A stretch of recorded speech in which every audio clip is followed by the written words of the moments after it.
Vardanega si è dimesso perché non va d'accordo con gli altri componenti del Consiglio di amministrazione, verosimilmente anche per il fatto che adesso si aspettava forse di essere nominato presidente, invece non l'hanno eletto e per cui ne ha tratto le conclusioni.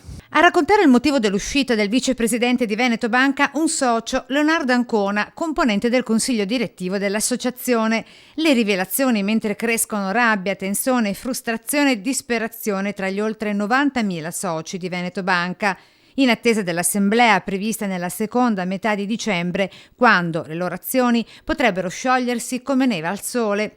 Giovanni Schiavone, il presidente dell'Associazione Azionisti Veneto Banca, nel convegno di Treviso tenutosi di recente e di cui vi mostriamo le immagini, ha usato la parola truffa. C'è da chiedersi a questo punto come i truffati debbano rapportarsi con i presunti truffatori. Si è parlato di denunce penali. C'è tutto il tempo, allorché si individuano questi profili di responsabilità, sicuramente l'associazione sarà dalla parte di chi vorrà in qualche modo imputare a chi di competenza eventuali profili di responsabilità penale, ma è tutto da costruire, è tutto da vedere. Se ci sono i profili di responsabilità dovranno sicuramente pagare. A essere ottimisti ci si chiede a questo punto a quanto potrebbero scendere le azioni di Veneto Banca nelle stime che circolano.